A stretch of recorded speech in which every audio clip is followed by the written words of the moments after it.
All right. Well, hello, everybody, and welcome to this week's Tipple's Wine of the Week virtual wine tasting with Elizabeth and Jeff Vaudrey of Tipple's Brews and Wines in Gainesville, Florida. Hooray. Anyway, this is a great wine tonight. You guys are really, really going to love it. I think Julie's currently loving it. The Guglielmo. the Guglielmo. That's what we've all been calling it, the Guglielmo. Yeah. Guglielmo. Okay. There we go. Guglielmo. So this week we will be enjoying the Guglielmo Private Reserve Sagrantino from Santa Clara Valley, California. So as you get into the beginning. All right. So it's Guglielmo Sagrantino, California. Right. Okay. Because it sounds like it should be Italy. It does very much. So if you have not already done so, now is the time to pop that cork and pour yourself a glass.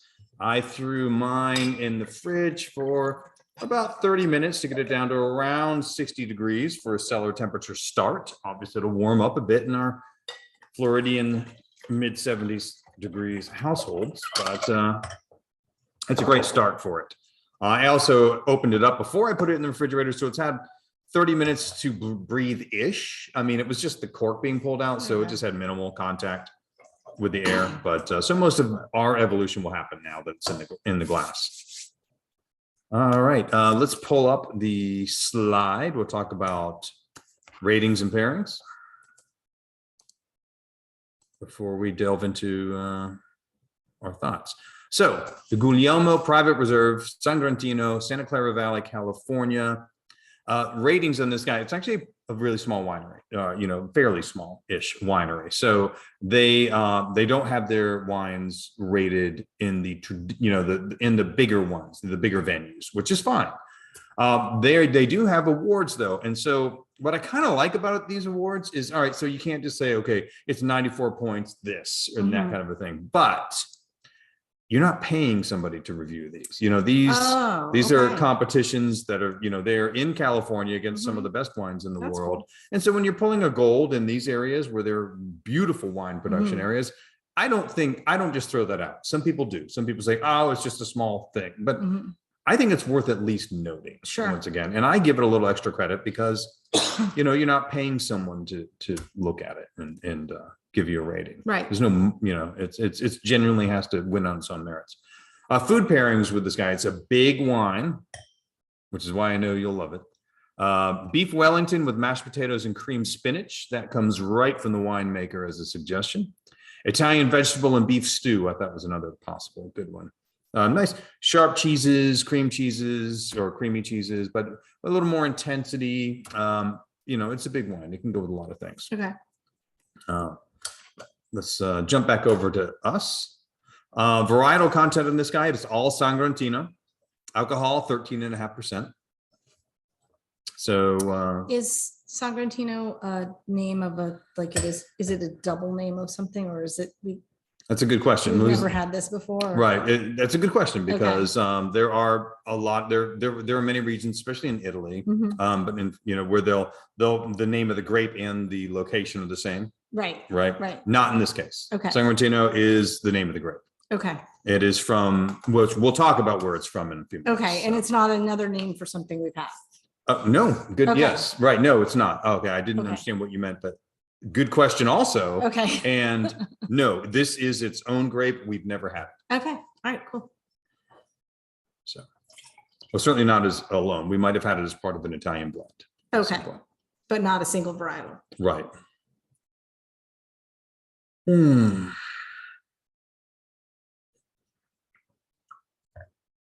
Wow. So grippy, not bitey. Very grippy for sure, right? Very grippy, but not bitey. Very dry. So definitely not a sweet wine. And the other thing, because we're about to talk about ageability, so we've got big tannins. Is the fruit fresh and tart, or is it more dried and more like a dried fruit? So you guys can hop in if you want to make some observations to me, about what you're tasting. because there's a lot of fruit coming in and there's some dark black and red fruits on the way in. I think the time to assess the acid is after the mid palate. So on the back end of your sip, Okay. does it become tart and Okay. refreshing, right? A little bit, yeah. I think it is a little bit of tartness to it. We were both saying, I think fig, like dates, plum. Yeah, it tastes like when you bite into a plum and you get the tartness kind of on the back end, like the sweetness on the front and the tart on the back. Yeah. Right. I think you're totally exactly good point. And this one can be a hard one to assess on that, right? To just say, okay, is there acid in this wine? Yes, there is.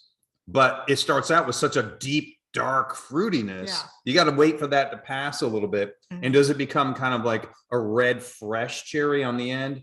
Yes, it does. Or the end of a bite of a plum, like the Smith Dials were saying. So where you get that, because plums do have acid in them too, but they're also really fruity. So yes, there is some, and it's actually a really good amount of acid in there, in which we can enjoy this wine now because it's not overly acidic. We just popped the cork, right? But this guy can age. Okay. So it has enough alcohol, has plenty of tannin, and it has a significant amount of acid for what it is. Plenty of acid to age an easy 10 plus years on this guy. Okay. So, And we're at almost 5. we're at almost 5 now. So is that midpoint a sweet spot, or if it can age for 10, is the sweet spot 10? Usually the sweet spot would be more like 9 or 10. Okay. Yeah. However, that being said, like with so many things in winemaking, right? It's subjective. Okay. You know, there are a lot of people that prefer the taste of the wine when they're younger. They don't like that mature taste as much. You get this, you know, because when you lose some of that freshness, which is going to happen, it's going to mellow. Maybe you want that aggressive tannin. Okay. You know, and instead of having it mellow and round out over time.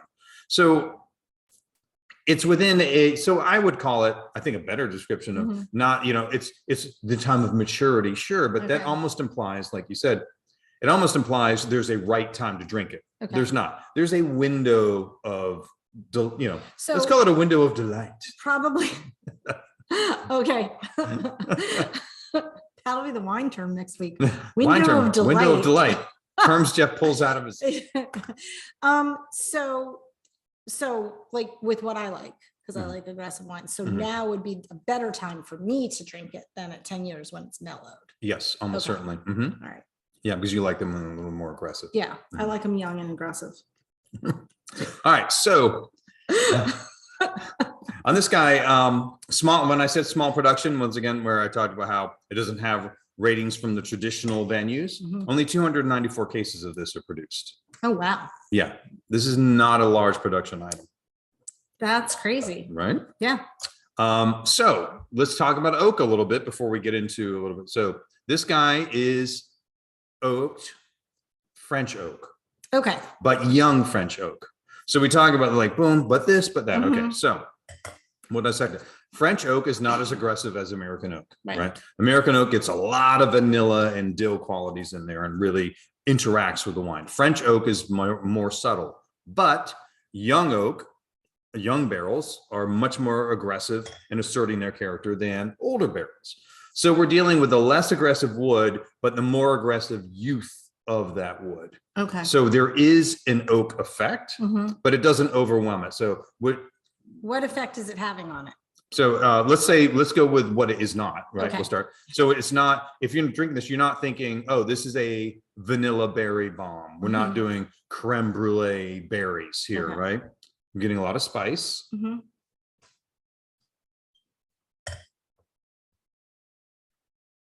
But there is a toasty vanilla quality sitting on top the whole time. So there is an effect from the oak, right? The spice is not from the oak. The spice is from the grape. Okay. Oak can give a spiciness, but in this case, it's probably more mellowing the tannins a little and getting just a little that toasty oak, you know, kind of a wafting above, but it's still letting you taste the grape. Because you can do a young American oak in there and it becomes mostly about the barrel. And then you lose sense of place, you lose terroir. Do they ever do this grape in American oak? I don't know. I mean, obviously most of this grape is used in blending in Italy. Okay. They're beginning, which we'll talk a little bit more about as we go into the grape. They're beginning to use it. People are discovering, wait a moment.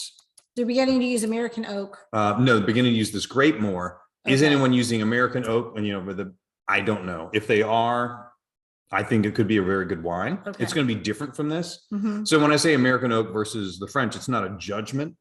Right. It's not better. It's just a different use. And, but I will say, this is for an Italian styled wine. Mhm. This would have more oak than most of them would show. Oh, okay. Mhm. Interesting. Not all, but many of them. All right, so let's jump. No, we're going to go a little bit further in. So now that I've kind of gone through all those different things and what and why you may be tasting, let's talk about what are you guys thinking of the wine? Initial impressions at this point. What are you smelling, tasting, and feeling about this wine? When we first opened it, that was really fruit forward. The fruit was quite strong. Mhm. It's been open for about 30, 45 minutes, and it's all blended together more. Mm. Really nice, easy drinking wine, I think. Mhm. Yeah, when I first tasted it, I would say I got exactly what Robin got, like sweet and then more dry, like little tartar. And then now that it's been, because we opened ours a little early too. And then I poured it and then we started a few minutes late and I was like, oh, I can't wait anymore. That's my patience level. So ours has been open about 30 minutes and I'm getting what Jerry got, just more like a consistent flavor throughout, but still like good body, like really easy to, like you could drink it too fast. Oh, Right. yeah. Yeah, it's got Easily. a good body. I mean, Mhm. for people that like big burly reds, Mhm. this is, and I know there are many of them in this group, and frankly, there are many of them in this country. Mhm. I knew this would be like an easy winner. How many of you guys, if I were to pour this out of a brown bag, would have thought this was a Cabernet Sauvignon? Oh, I would have. I would go there. Mhm. Like, look, even Yeah. I would be like, I might say, Cab's my best guess, Yeah. because it to me, it has a lot of similarity with Cab and Tannat. I was gonna say I would ask it if it was a blend of like mostly Cab, but was something a little sweeter. Mhm. Mhm. My Or guess was going to be sweeter, but Malbec. fruitier. Your Oh, guess? yeah? Yes. Getting, Malbec. getting a little peppery. Yeah, Mhm. it's a little spicy, definitely a bold bread, but not too bold. And a lot of that sort of like just enough fruit that Malbec would have been my first, like in a blind tasting, probably would have been my guess. Mm. Okay, well that would be a very high quality, like up the mountain growth Malbec, because like I said, the warm growth Malbecs are like blueberry chocolate Okay. treats, Mhm. on that. But yes, I mean, I totally get like a high quality Malbec or like the cool growth French Malbec that we had together. That one, so like I can get that quality because you do have like this very dark where it's like plum and blueberry Mhm. and black cherries. You do have a really dark fruitiness going Yeah. on in there. But then you have a lot of additional spice that you wouldn't normally get in those guys. Right. No, and I agree with Julie too. If I were blind tasting it, I would have thought it was a blend of something. Oh yeah. Yeah. Okay. I mean, like it. Cab definitely, Right, but like I but said, I would have thought Yeah. it was a blend of, yeah. Right. I wouldn't have but we've never had this grape too. Right. So obviously none of us would have guessed this. Right, exactly. No one's going to pull Sagrantino, Right. out of the air. Mhm. No, actually, I was looking up. I was doing wine research and I came across this wine. Mhm. I asked to have him bring it in Oh, and really? taste it, and I was like, "Oh yes, oh yes," because it's one of those where it is a big wine, right? But Mhm. I think it's easy to like. Yeah. And so that's one of those where it's got that familiarity. Like if you like a big Cab, you could take this to a party, not telling it. And I'm not saying it tastes like Cab. What I'm saying is it reminds me of ticking the same boxes Right. that a Cabernet can. Yeah. Right. And that's why I thought it would be like an easy win for something really unusual. Okay. So We have some hold on. We have a chats. couple. Yeah. So it goes well with eye of round roast. Oh yeah, Yeah. Thought it would be good with short rib or lamb shank. Absolutely. sure. You're going to have to make that for us to know whether or not we agree. She's talking about one of the two recipes Yeah, the mentioned. other. That's right. All right. So, and it's fun to say. It is, right? Sagrantino. Oh, I was talking about the Guglielmo. Oh, the but Guglielmo. I'm never going to not look at it and think Guglielmo, but I understand that's not what it is. but Right, no. Oh, yeah. no, like Jake calls it the tickle me Guglielmo. Yes. At the store. I'm sorry, Guglielmo family. We really like your wine. Sorry. We do. This is not even the We're first one sorry we've we're had. saying it wrong. There's another one next to this. So where this one Mhm, reminds me of an interesting version of Cabernet Sauvignon. mhm. There's another one that reminds me of Malbec. Oh, okay. So there are some fun ones to play So- with at the store. So it already might remind some people of Malbec now. So if they had the other one, It would be even more. so. Yeah, Okay. even Same more grape? blueberry. No, different grape. Okay. Yeah. All right. I didn't know if it was just a winemaking style No. that made it taste more like. It's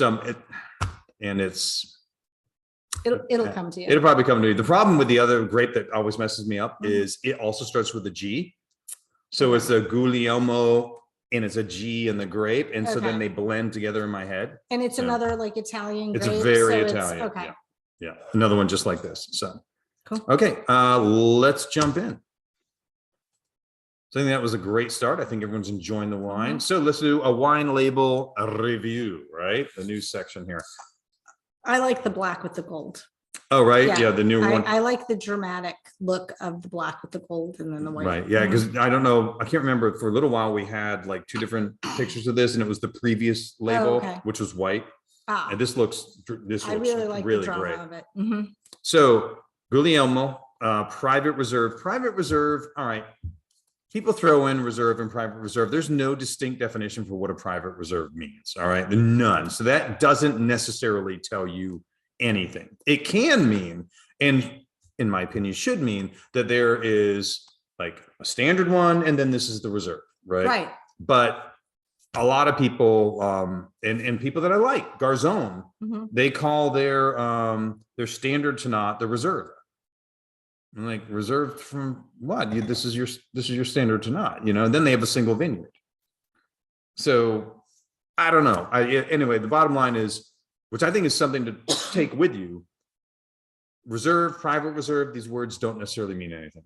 Okay. All right. And once again, I'm a fan of these people. might, I'm not but they being might crappy not. here. But what does mean something wonderful is estate grown right there. Mhm. So estate grown on the top left of the label. All right. So we've got the vintage, we've got the grape varietal, which is nice to see. If you were in France or Italy, you'd probably see a region, not the grape varietal. Santa Clara Valley. So it's not California in general. It's from a specific AVA. That's another bump up, Mhm. right? Then we go to the back and we go down to next to the barcode, everybody. You see the little words down here, but they really do. Grown, produced, and bottled. So they Oh, yeah. completely control every Mhm. aspect of this. Grown, produced, and bottled, and it's estate grown. So it's grown on their own land and produced and bottled all by the Guglielmo family. So that to me gives a lot of up points. Absolutely. There's a lot of care and direct care going into the creation of that wine. Mhm. It's not the only way to make good wine. Right. But they're involved But- in every step of the process of the Right. grape. Right. Yeah. Directly involved It's in every them, step. The Yeah, it's whole, right. They're controlling every single Right. step of it. right. And the Guglielmo family does have some table wine that they bring grapes in for. But this is from their estate. Okay. This is and if you were to say private reserve, or they say estate grown there, that's probably why they're calling it that private reserve kind of thing. Is Okay. like these are from the core location, the families Right. directly control the. Plus you said there's under 300 cases. yes, period. exactly. So that's, Mhm. fairly elite. Exactly. Yeah. And I do know from looking at there and seeing the other grape varietals available from this producer, Mhm. that basically the private reserve seems to be, it comes from the family estate lands. It's Okay. directly controlled from their estate rather than anything purchased. So seems to be the way they're using it. And once again, I'm not saying it's a bad thing ever to say private reserve. It just means different things to different winemakers. Sure. So it's not something to easily hang your hat on saying it means this. Right. But the other parts are really clear. It's just not something that's regulated as far as you can only use these words to mean this. Exactly. Mhm. Exactly. Would you like for me to move on? Yes. Okay.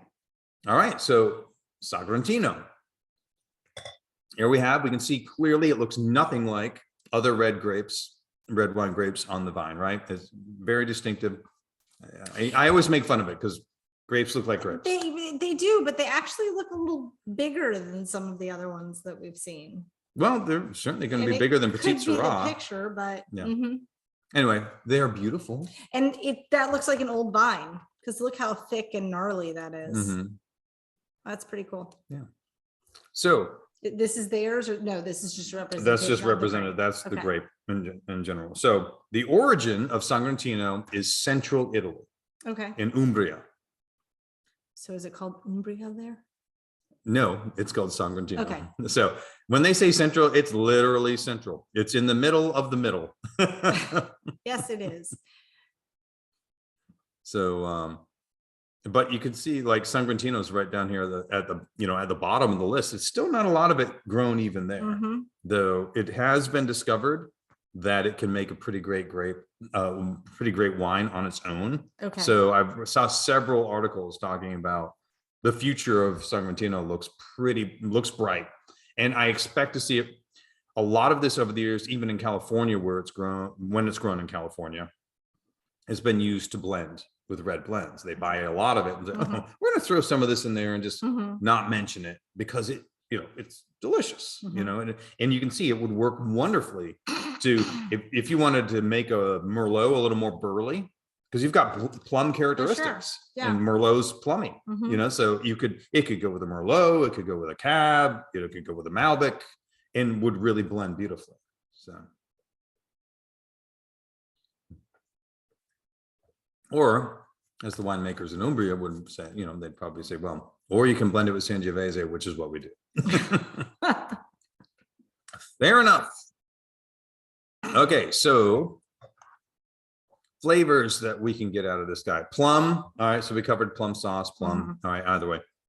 Licorice. Not getting a ton of that on this guy. Didn't jump out at me. I definitely get the black pepper Right. and the plum. And I get the black tea. Do you? Yeah, it's like if you go there, it's a part that you're like, I kind of want to go earthiness, but it's not quite earthy. Okay. I kind of got like a little bit of licorice, but I did sort of kind of go back and forth between that and like more of an allspice or something like that, where I was like if it was licorice, maybe it's like tiny, but then that was really kind of on the very beginning. Maybe it was like a little tight or something like that. But it was like a little bit.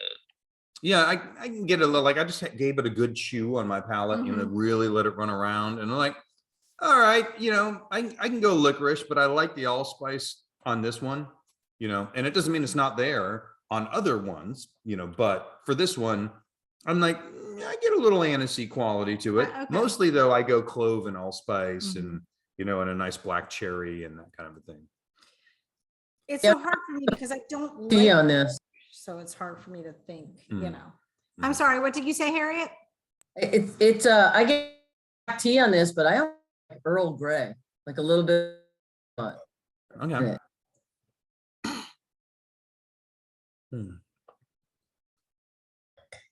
Or maybe just like starting or whatnot instead of black licorice, something maybe closer to that, which again with the kind of allspice and stuff. So one of those like warming things you might like added to a tea. Oh, sure. Yeah. And I could see because of those acidic tart notes on the finish. I was thinking back to Harriet's thing too, where she was saying Earl Grey, which gets a little bit of that kind of peaked, almost lemony notes. And because of that playing with the spices and there's some acid, you get some peaked tart notes in there, which could play around. So I totally get the call. I get it. Full bodied, absolutely. Bone dry, yes.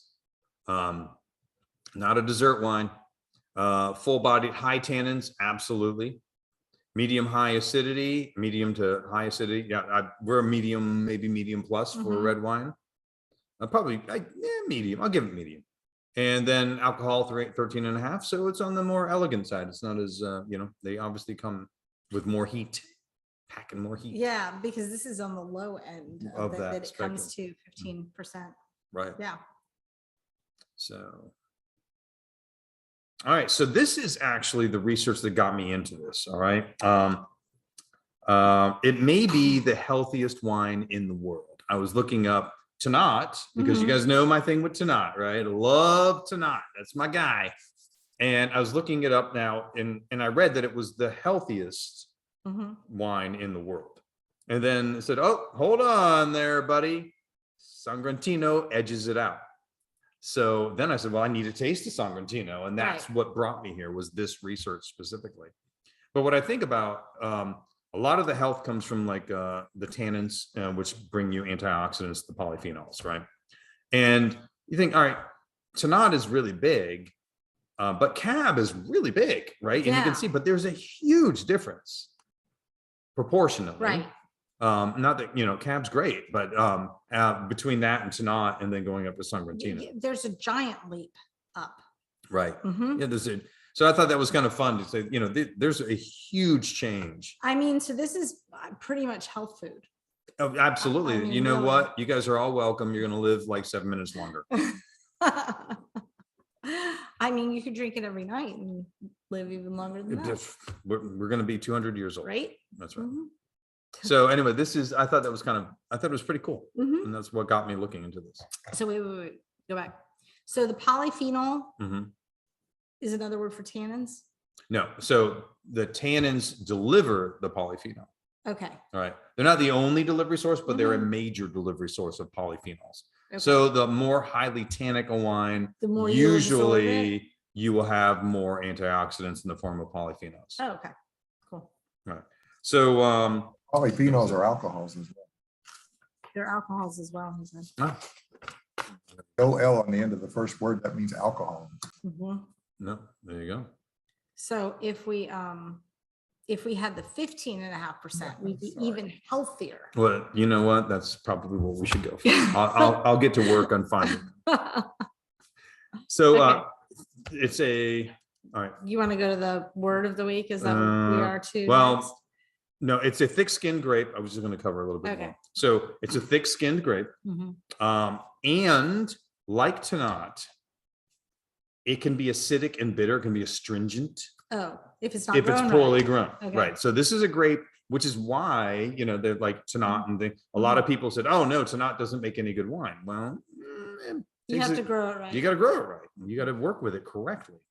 And then traditionally, this is a blending grape, like, you know, Tannat used to be, and that kind of a thing too. So, okay, now we'll go to the wine term of the week, polyphenol. What? So reducing agents, and together with other dietary reducing agents, vitamin C, E, referred to as antioxidant. So it's an antioxidant, Mhm. protects the body's tissues against oxidative stress, such as, you know, such as cancers, coronary heart disease, and general inflammation. So it's an anti-inflammatory. It fights oxidative damage to your cells. And I mean, my doctor's prescribed several yes, things. we clearly need to drink this Mhm. daily. I mean, you do. No. Not this, but Oh yeah. reds. I'm sure. Daily. Almost daily. Yeah. Mhm. Would you like for me to move on? Yes, please. Okay. All right. So You said thick skin. thick skin. So that is the color, the intensity of flavor, the tannins. This is a thick skinned beast, and that is where most of what's happening here. Though this guy doesn't have just, for example, a Merlot has a very robust outer skin, though not quite as not as thick, clearly. But Merlot doesn't have a lot of inner acid, but this guy clearly does. Yes. In order for us to even taste it compared to the power that comes from the skin on this, shows that it is quite kind of a tart powerhouse at the core. Okay. So, all right. So where in the So world? wait, let me go back a moment. Okay. So that when we taste acid, Hmm. it always comes from the grape itself, not from the skin. Right. Okay. It's from the interior of the grape. Okay. Mhm. All right. So sugars and acid come from the Oh, and it interior. says it right there. I didn't read it. That's fine. Yeah. So sugars and acid come from the interior. Mhm. Tannins, for the most part, come from the skin. Okay. If you crush some seeds, you're going to get some tannin, but not in a very good way. It's Mhm. bad. You can get some from stems, but not in a good way. Mhm. So it really needs to come from the skin. I just realized in this image, we don't have anything except for point of rupture, really showing what comes from the skin. We could add that to it. So that, you know, like color and tannin, and Mhm. yeah. Yeah. Or I could just tell you. That's true. Okay. Okay, All right, so where are we? we're in almost just north of Central. Yep. Mhm. Well, yeah, like I said, we're right here, right about. Well, I guess just south of Central. just south of actually. Central, probably, Mhm. you know, right around the Central. Which, if you go back, it's almost the same place on the boot in Italy. You're right. That is almost exactly where, because it's Central Italy. Mhm. It's basically, no wonder where it grows so well there, Right. right? But that's Mhm. one aspect anyway. Okay. There actually are others. California shares a lot of qualities with Central Italy. Okay. Overall, you know, well, obviously the weather is very similar, Mhm. dryness levels, and even the soil is fairly similar. So here we are in the US. We're right about here. Okay. Right where it goes in there. Within California, we are in the central region. We're right here, which we'll get an even better Near view. San Jose. Yes, very near San Jose, because, all right, so that San Jose is in the is in Silicon Valley. Mhm. This is Silicon Valley. Oh, That's okay. where this is grown. So Santa Clara Valley is Silicon Valley.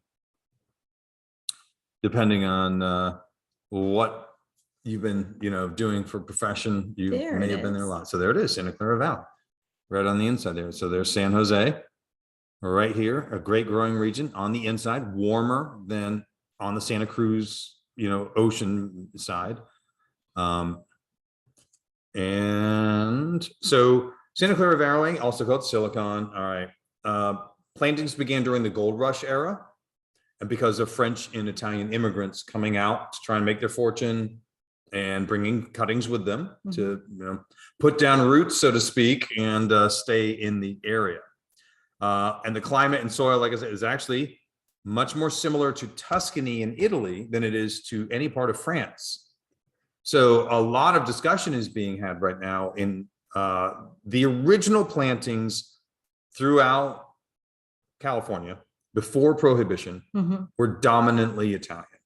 Oh, And there's a reason for that. They grow much better, okay. right? And they're much easier. I was reading an article today, and the guy was saying, like, this is insane. Why are we fighting to get cab to grow here Right. when we should be growing these beautiful Italian varietals, Huh. and we wouldn't have to work nearly as hard to manipulate it, and wouldn't have to use nearly as many chemicals, and it would be much better for the land and the grapes and everything. So they're beginning to be a push to return Okay. to Italian varietals. That's interesting. Though the problem is, of course, the public wants the French varietals. That's what we've been Because that's drinking what- since World yeah, War II. We're used to it. It's very hard for us to change. Right. Mhm. Though, but more and more, I love the variety that seems to be growing in the wine world, and that people are doing. I mean, even in Italy, they're beginning to make single varietal Sagrantino now, because they're realizing those people that love Cabernet Sauvignon Mhm. can find this grape that they can kind of connect with really fast, Okay. you know? So you've probably said this before, but so I know that France traditionally was all about blends. Yes. Well, in Bordeaux. Okay. Okay. In Bordeaux specifically. In What Bordeaux. about Italy? A lot of single varietals or blends? Well, it's like France. It's regionally specific. Okay. Okay. So because like in France and Bordeaux, Mhm. it's all about the blends, but in Burgundy, it was Chardonnay and Pinot Noir. Okay. Right. Mhm. And then you get to like most champagnes are a blend of Chardonnay and Pinot Noir. So then they're blending, but specifically, right? Languedoc has no rules almost. Those guys, it's Wild West. They make great wine, but it's just it's kind of the Wild West area of France. Yeah, They're like, we've do as had you some will. of those. Right. Mhm. And then Southern Rhone is all about blends in France, right? But the Northern Rhone is not. So it's a yes, okay, you know, Okay. and Italy is pretty much the same way. Like I Okay. could run around Italy and talk about the different regions, Regionally. and it would be single varietal blend, single varietal blend. It's you Okay. know, it's just dependent. Well, they didn't have, I'm sure when those were being established, we didn't have the ease of transportation that we do now. Like Right. people couldn't just hop in a car and go someplace or, Right. you know, and truck someplace. You were like on a horse. Right. Yeah, exactly. Yeah. I mean, like if you So were it going to was drink really about wine, what the region wanted to do. Yeah, absolutely. it's very To you, that was insular. wine. Mhm. You know, Yeah. there would be a white, there would be a red. It was done in that style. And if it was grown that way within, let's call it a 50 to 75-mile radius, and they Right. all did it the same way, you probably never went out. Yeah. Yeah. You stayed in that community your whole life. Right. Yeah. So. All right. Let's move on. Santa Clara Valley. There's a nice picture of what we're looking at here. Mm-hmm. Yeah, you can tell it's the valley. Yeah, right. Definitely. Valley floor growth. I mean, not that you couldn't do it on the mountains, but most of this is done, you know, valley growth. It's So a just- little warmer. Yeah. So yeah, warmer, but not hot, and nice and dry. So I was just looking, it says drink me in the right-hand corner. oh yeah, drinkmemag.com. That's thank you very much, drinkmemag.com, for sharing this picture. So all right, so we covered Santa Clara. So let's go to Oh, they've been around almost 100 years. yeah, right? Yeah. Yeah. So established in 1925. So Guglielmo was established in 1925 by Emilio and Emilia. Oh, wow. Yeah. So Emilio arrived in the US in 1909 and worked his way. He landed in New York and came through Ellis Island. Ellis Island Mhm. and worked his way across the country to get to California. Saved up his money and brought his sweetheart Emilia. Should we change your name to like Jeffrina? No? I think that's a good idea. Yeah. Just Jeffrina. It Yeah. sounds very pretty. Yeah. What if I just became Elizabeth? I don't know. Anyway, so brought her over. He was involved, always wanted to be part of the wine industry. Kind of, they were biding their time, and they saw that prohibition was going to go away. So they bought land before the end of prohibition, Very smart. right? Mhm. Yeah, and got up and running and ready to go. Boom. So when prohibition happened, you might not know this. Did they just let it all die? Mm. I mean, I know the Catholic Church was buying wine. Right. so- Some people had and- contracts. Right. So the with- Catholic Church, probably like the Anglican Church. Right. Sacramental wine was allowed, Mhm. but there was only so much that was needed. Right. So a lot of them were turned into fruit orchards, Okay. and some of them were just abandoned. I mean, So sad. yeah, I mean, for you guys that came to the Orange Swift Mount Peak tasting, the Rattlesnake Ridge Vineyard, the Mhm. Rattlesnake Vineyard for the Zinfandel, I mean, that was left fallow. It had been a winery, and it went fallow. So anyway, actually, I'm not positive that happened because of prohibition, but anyway, it did happen. Some went fallow, Okay. and many of them were turned into fruit orchards. So after all, they were farmers, you know, right, at heart. So this is a direct message, but I'll share it with everyone, that we will forever henceforth be known as Jilizabeth. That's our couple name. That's right. It's like Benifer. That's right. Mhm. Or the Roca Foxes. Oh, yes, that's right. Yes. Okay. That's right. Which they're going to be watching this recording tomorrow. So, you know, Yeah, shout out to the shout out to the Roca Foxes. Foxes. All right. Yeah, it's been there since 1925, Mhm. and actually a very sweet story. I love that their names are Emilio and Emilia. This That kills is me. very sweet. So, by the way, this place only 50 acres. Really? Only 50 acres. So when we talk about this being a slice of what they actually, their estate's only 50 acres, and they're producing these beautiful wines. So no Yeah. wonder the estate stuff is very small. Mhm. It's like their table wine stuff. Obviously, it's going to be a lot more, Right. you know, a lot much larger production that they're sourcing the Because they're grapes. doing like a negotiate thing with the others. Right. Okay. But yeah, these things, they have an entire line, which are great, and yeah, but they do it all from only 50 acres. I thought it was pretty impressive. Yeah, it is. So the winemaking, daily operations, and they're very clear on this. Winemaking, daily operations are all still done by family. third and fourth generation family members. That's It's amazing. very important to them, Mhm. and I think that's wonderful. Mhm. I know it's very popular here as well.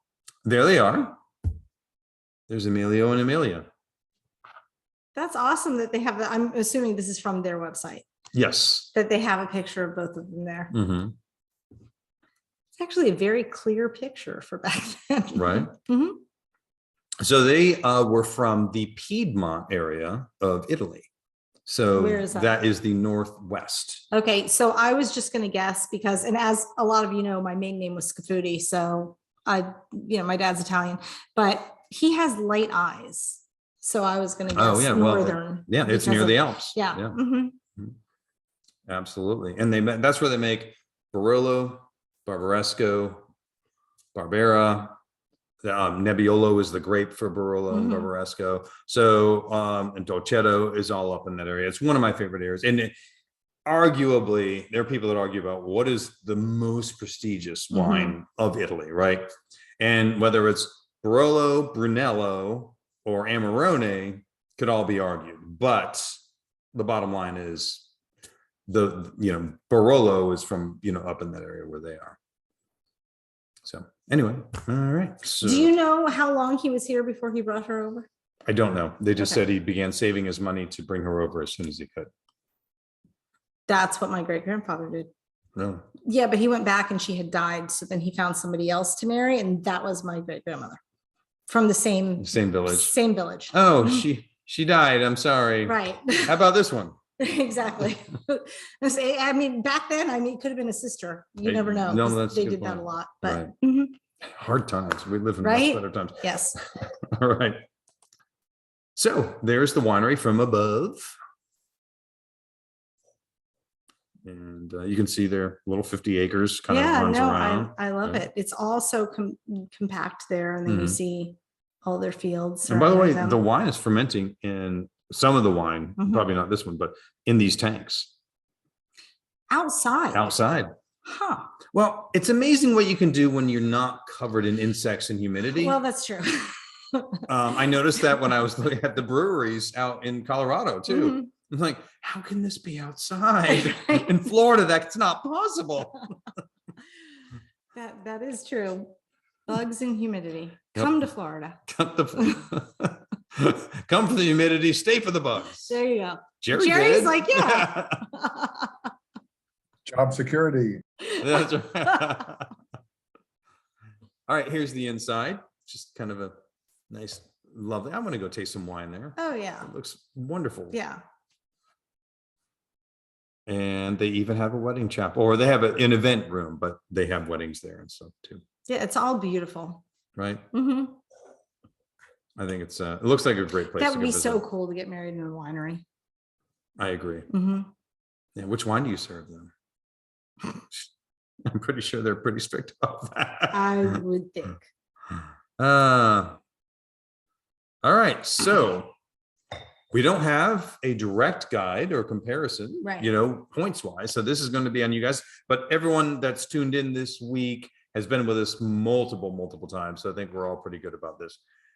So would you say, as we look at these things, like I've always said, 80 to 84, a good, solid, well-made wine, there is nothing wrong with that. Even though I will say, most people that pay for, and then they're not paying for a certain number, they're Mhm. paying to have someone famous review it. And if they were to get an 85, they probably want to hide it. But they shouldn't feel that way. I hate the way that they're skewed, where Right. an 85 equals garbage, and it's not supposed to. It's supposed to be the bottom Very end of good. a very good wine. Right.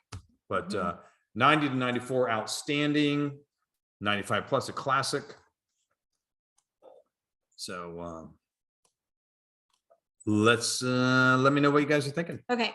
So we have Julie and Brian agree. That may be the first time ever on here that they have agreed. Right? Yes, they agree at 90. Chris at 94, Robin at 93. Mhm. Feel free to throw your ratings in the chat. Yep. Hogsit's 92, 93. Oh, by the way, another name, Jariet. Yep. Jariet, that's yeah. Okay. So we've got a 93 from, he's turned, what is that, like Nordic or something when it's Jorn? Oh, yeah. John. Jorn, Linda. No, I just can't type. I know, the J is right there by the H. Well, he looks like he probably I mean, is he from, could be, you know, yeah. So Scandinavia. we have a 93, 90 from Brenda, and a 92 from Laura. Nice. All right. Awesome ratings. Is that, I'm okay. Oh, here they are. Okay, so 90. I want to ask Brenda, just because we had sounds like the lowest ratings, even though I thought it was very good. What it's lacking for you, because we scored it the same. Like, Yeah. why doesn't it have the 90, Yeah, 91? it was more of a medium bodied wine, but like very tart. I didn't like the tartness. Okay, yeah, I would agree. And then like, I just want bigger. Like, I love the big, that's when I save like my 92 to 93s of like, I love everything about it. Yeah, I thought it was kind of light from the beginning when it was cold, and then when it warmed up, the body got a little, more intense, which I liked. But yeah, I thought it was a little light from the beginning. Well, we over refrigerated ours because we went out to look at Christmas Oh, lights. Right. So it was like, wait till we get home or do it before. So we had to do it before. And then it was like 10 to 15 minutes before we were supposed to start recording. And I was like, oh my gosh, we have to take the wine out of the fridge. So it definitely started too cold. So I think we both liked it more as it was opening up. Yeah. Sure. So that's a good thing to talk about. Mhm. If you do over refrigerate your wine, how does that affect the taste of a red? Oh, well, specifically? certainly it's going to make it taste thinner and more acidic. I mean, Okay. exactly what they described. Okay. That's what, and by the way, if you ever need to rush warm, like for a tasting, because I have to do Rush this cool. rush Or rush warm warm? something like Okay. I over chilled it, crap, but I'm going to pour this Mhm. and I'm going to, so just pour it in and put your hands around the base and then spin it. And then you'll stop every few seconds and then do it And again. turn it. And Mhm. you will warm it up in 45 seconds. It does not take long. Could you also, like, let's say you've come in and you're like, oh no, tasting starts in 15 minutes. Can you throw it in the freezer? Or is Yeah, you can do that. Okay. Just be careful. Okay. Yeah. All right. I put it in there way Yeah, we too- definitely do that a lot. Okay. Yeah. All right. Or, So let's or put a wet paper towel or dampened paper towel around the bottle itself and put it in the fridge, and that'll cool it down faster. Or you Oh, can yeah, do the that makes spinning sense. thing in a thing of ice. If you have like an ice bath or something like that, you Mm-hmm. can also spin the bottle in ice and it'll also chill it. Yeah. All Yeah. good ideas. Great. Yeah. Okay, so we've got, I think I said before David Mhm. is a 90 and Rachel's Right. 91. We have a 92 from Consuelo, 93 from Cheryl, very smooth and easy to drink. That's kind of what we were talking about before Right. with that you could take it someplace and Mhm. yeah, they'd be happy with it. And then, so the Steyers put it twice because they realized one was a private chat. So they put it Oh, in the okay. public chat too. Yes. All right. What are you So- thinking? Oh, gosh, I would have been a 93. Mhm. Yeah, I really like it. And I do agree that it's not as big as like the things that I normally go for, but I think it's just so it's so easy to drink, like Cheryl said. Yeah. And yeah, I like all of the flavors. I like tart Right. a lot. So Well, for yeah. me, that's not a detraction at all. Well, I think what the fun thing on this is because I kind of want to take, I'd love to taste, I wish you could say, oh, here's my time machine. I'm going to stick it in there and let it age Oh, right. like see what another it is 6, in- 7 yeah. years and then pull it out because that acid is going to mellow Mhm. during that time. And it could become something that would be really, really cool. Okay, wait, I'm going to call you on something though. Mhm. Another 6, 7 years is going to be, because right now we're almost at 5. Right. So that's over what you said before, because you said 10. I said So- 10 plus. Oh, okay, Yeah. all right. So, Did and there is a you? good We're gonna amount. look back I at the did. recording. Oh, I know I said that because I have it written down. Okay. So there. Let's pull like a David Letterman. That's Yeah. where I was, that's what I was thinking. Yeah, See that right I do see 10 plus. there? Anyway. Okay. All right, so here's my thought, but I think that could be really good with it. Mhm.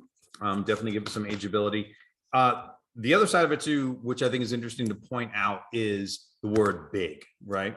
Because big can mean many different things. And in this case, This is a very big wine to me because big to me means tannic. Tannic Okay. aggressive would be big. Okay. But I believe what like Julie specifically is talking about is something that's more like I would call, I'm not saying it's the wrong word. I'm Mhm. saying my word would be rich, Okay. like rich and luscious. Mhm. And that's, and I get Oh, that for because sure. this is a little more Italian styling, Mhm. and that where you do have that tartness and that freshness, but it doesn't get much bigger for the way I would use As the far word. as But tannins. once again, even when I use the word, that's a subjective term. My Mhm. version is for tannins. But I think Julie's is for the overall lush richness of the wine, which is something with a little more like if we were have this with American oak, like you were saying. I think Okay. that would be more toward what Julie would call a bigger wine and make her a little happier. Yeah. But Well, that's it's those so things. funny because there's no definition. I don't need to put air quotes around definition. It's a definition to these terms. Because like even Brian, we had a different bottle last night that was what you were saying, like richer, but it was too sweet for me. And he was like, oh, like I kind of, especially when we first opened it, he's like, I kind of like last night's better. And I was like, ew, why? Like, I mean, I loved last night's too, but I'm saying in comparison, like this is more me. And he was like, it was bigger. And I was like, no, like this is bigger. It has more complex flavors. But he's talking about like, almost like the texture of the wine as being bigger because it was smoother from the sweetness.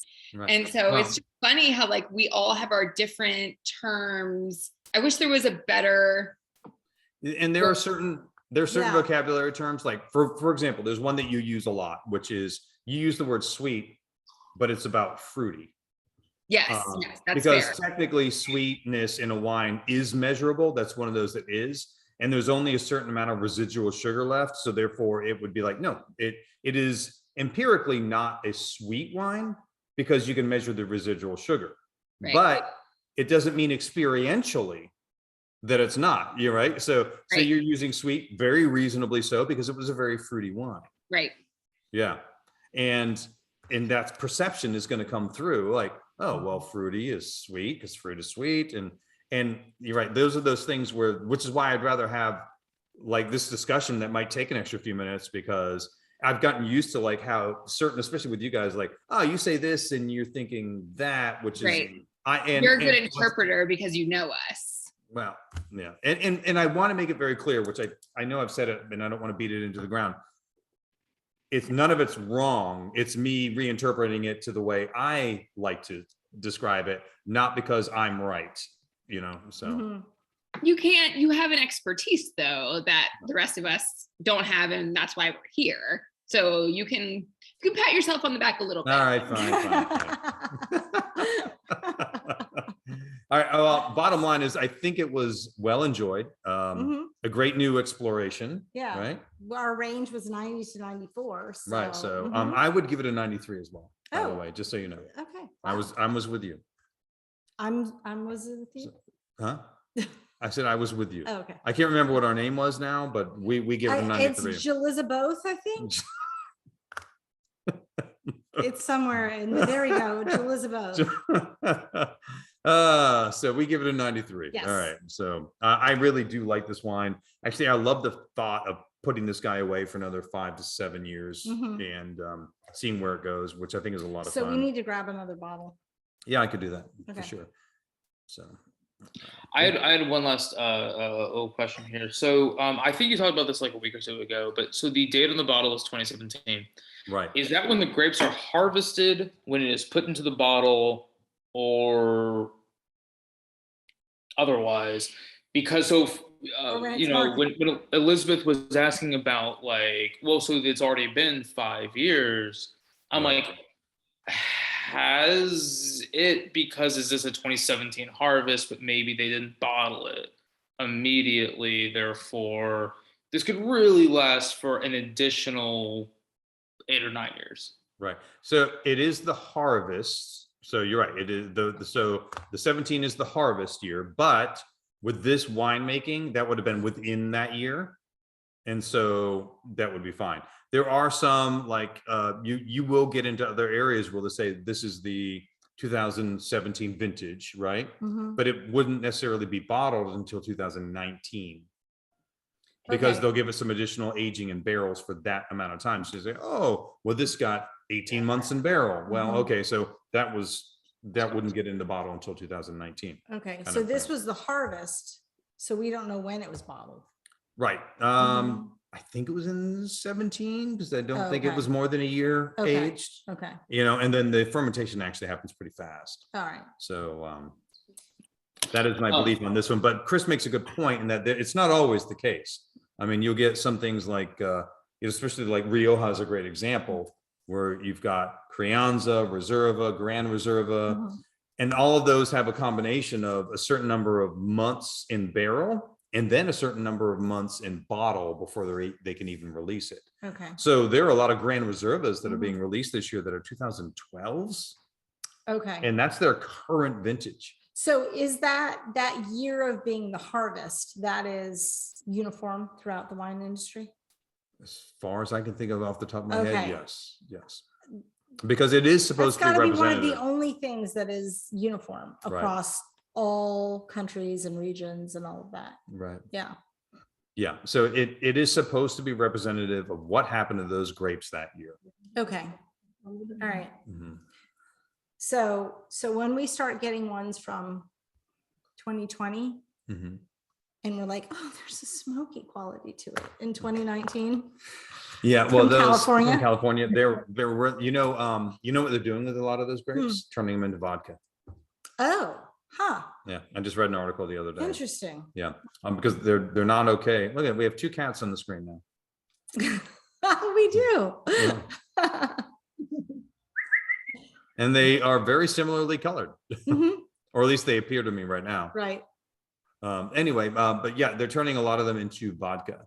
But the smoke is such that they're even tasting it in the vodka after they distill it. Really? Yeah. Wow. So they're like, oh, it's smoky vodka, which is fair, okay. Oh, the 3 cats. Oh, there we go. It's turned into a pet parade. That's true. Mhm.